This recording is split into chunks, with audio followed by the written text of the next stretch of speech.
এই রক্তদান শিবিরে একই সব রক্তদান শিবিরে দুইবার প্রদীপ প্রজ্বলন, কি বলবেন? কিসের দুইবার প্রদীপ প্রজ্বলন, এর আগে মিতালি বাগ এসেছিলেন, তিনিও প্রদীপ প্রজ্বলন করেছেন, আপনিও করলেন। এখন বিডিও সাহেব কি কথা বললেন?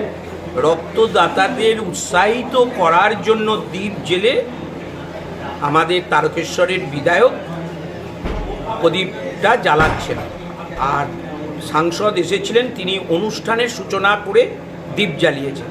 সাংবাদিকতার কথা করছেন, কথার মানেটা একটু বুঝে প্রশ্নটা করবেন। তারা সকলে আমাদের মঞ্চের সামনে আসেন। এখন আমাদের রক্তদান শিবিরে প্রদীপ প্রজ্বলন করছেন মাননীয় সাংসদ মিতালি বাগ মহাশয়া, সঙ্গে আছেন সমস্ত আধিকারিকগণ এবং আমাদের অসংখ্য ধন্যবাদ আমাদের বিশেষ অতিথি বিধায়ক তারকেশ্বর শ্রী রামেন্দ্র সিংহরায়কে।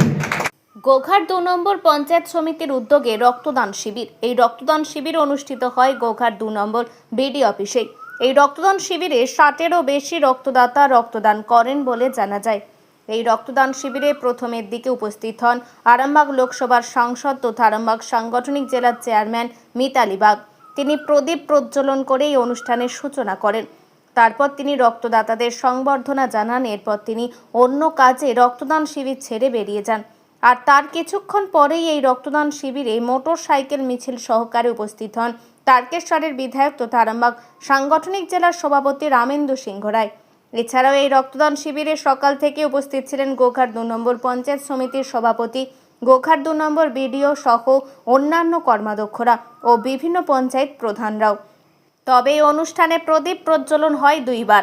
একজন করেন অনুষ্ঠানের সূচনা, অন্যজন আবার রক্তদাতাদের উৎসাহিত করতে প্রদীপ জ্বালান। এই একই রক্তদান শিবিরে দুইবার প্রদীপ জ্বালানো হয়। আর এই প্রশ্ন করতে তারকেশ্বরের বিধায়ক তথা আরামবাগ সাংগঠনিক জেলার সভাপতি রামেন্দ্র সিংহ রায়ের মেজাজ যায় খোঁজে এবং মেজাজ হারিয়ে ফেলেন তিনি। সাংসদ মিতালি বাগের কথা তুলতে কেন তিনি মেজাজ হারালেন, এই নিয়ে উঠছেন নানান প্রশ্ন। এ বিষয়ে সাংসদ ও জেলা সভাপতি কি জানাচ্ছেন শুনুন। রক্তদান একটা মহান দান। এখন গ্রীষ্মকাল, এই সময় সাধারণত ডোনাররা রক্ত দিতে অনিচ্ছুক থাকে, কিন্তু চিকিৎসা তো থেমে থাকবে না। তাই এই সময় যাতে ব্লাড ব্যাঙ্কগুলোতে রক্তের অভাব না হয়, আমাদের মাননীয় মুখ্যমন্ত্রী পশ্চিম বাংলার প্রত্যেকটা বিডিও অফিসে একটা করে মেসেজ দিয়ে, যাতে বিডিওর অফিসে যারা আধিকারিক আছেন এবং পঞ্চায়েত সমিতির সভাপতি, সহকারী সভাপতি, কর্মাধ্যক্ষ, অন্যান্য মেম্বার যারা আছেন এবং গ্রাম পঞ্চায়েতের প্রধান, এদের মধ্য দিয়ে যাতে 100 করে ডোনার রক্ত দেন, সেই মেসেজ আসার পর আজকে গোঘাট 2 ব্লকে এই রক্তদান শিবির সকাল থেকে শুরু হয়েছে। প্রায় শেষ পর্যায়েতে এসেছে। রক্তদান প্রায় 80-র কাছাকাছি যে পৌঁছে গেছে। এটা এই গ্রীষ্মের দাবাদয়ের মধ্যে মুমূর্ষু প্রাণ বাঁচাতে এই ডোনেশন করা রক্ত খুবই কাজে লাগে। এই রক্তদান শিবিরে একই সব রক্তদান শিবিরে দুইবার প্রদীপ প্রজ্বলন, কি বলবেন? কিসের দুইবার প্রদীপ প্রজ্বলন, এর আগে মিতালি বাগ এসেছিলেন, তিনিও প্রদীপ প্রজ্বলন করেছেন, আপনিও করলেন। এখন বিডিও সাহেব কি কথা বললেন? রক্তদাতাদের উৎসাহিত করার জন্য দ্বীপ জেলে আমাদের তারকেশ্বরের বিধায়ক প্রদীপটা জ্বালাচ্ছেন, আর সাংসদ এসেছিলেন, তিনি অনুষ্ঠানের সূচনা করে দ্বীপ জ্বালিয়েছেন। সাংবাদিকতার কথা করছেন, কথার মানেটা একটু বুঝে প্রশ্নটা করবেন।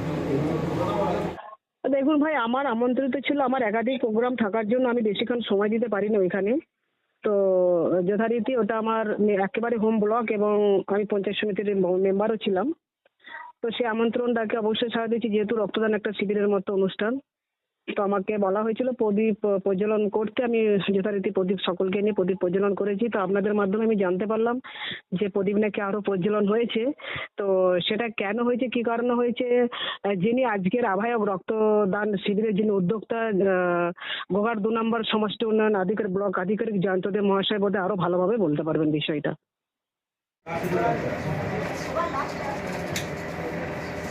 আমাদের পঞ্চায়েত সমিতি গ্রাম পঞ্চায়েতের যারা জনপ্রতিনিধি রয়েছেন সকলকে অনুরোধ করছি।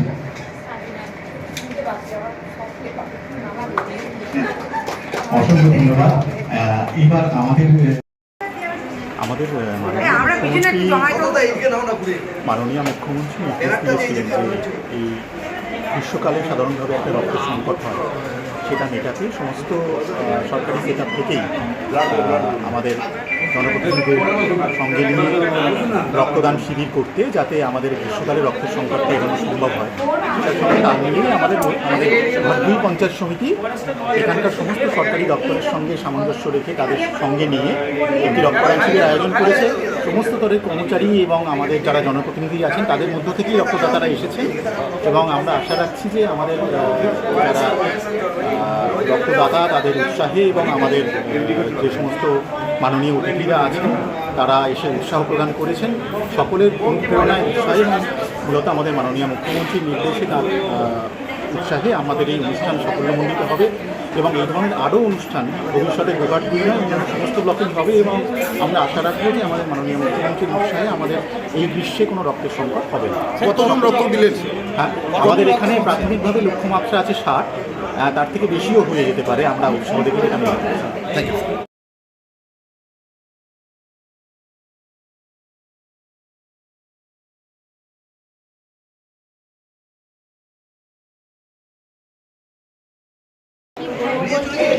আমাদের যে শহীদদের জন্য যে আমাদের রক্তদান শিবিরের কথা বলা হয়েছিল বা আমাদের প্রশাসনিক দিক থেকেও যে পঞ্চায়েত সমিতি থেকে করা হয়েছিল, সেই কারণে আজকে আমাদের গোঘাট 2 পঞ্চায়েত সমিতির উদ্যোগে, সকলের উদ্যোগে, আমাদের বিডিও সাহেবের যত স্টাফ রয়েছেন বা আমাদের পঞ্চায়েত সমিতির কর্মাধ্যক্ষ মেম্বার সকলের উদ্যোগে আজকে এই রক্তদান শিবির আমাদের 60 জনের মতো রক্তদাতা রক্ত দিচ্ছে। এখানে পঞ্চায়েতের পরে কি আর কোথায় কোথায় করার এই উদ্যোগ কি আছে? উদ্যোগ আছে বলতে এটা আমাদের পঞ্চায়েত সমিতি থেকে হচ্ছে বা আমার গোঘাট 2 পঞ্চায়েত সমিতির মধ্যে 9টা পঞ্চায়েত আছে। তো আমাদের টার্গেট দিয়েছেন যে যেমন 5টা পঞ্চায়েতও যেমন করে, আমরা 9টাকেই বলেছি, দেখা যাক কোথায় কি করে, যে কি করে।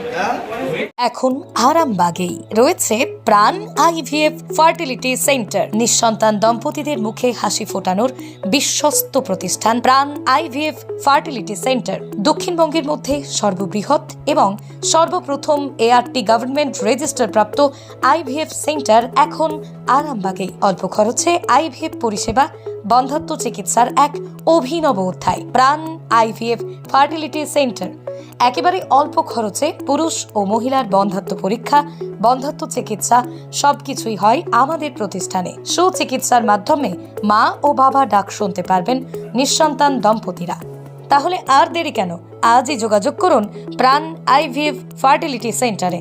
ঠিকানা বসন্তপুর, আমতলা, 2 নম্বর রেলগেট, আরামবাগ, হুগলি। যোগাযোগ নম্বর 7865858781 অথবা যোগাযোগ করুন 7908098172 এই নম্বরে।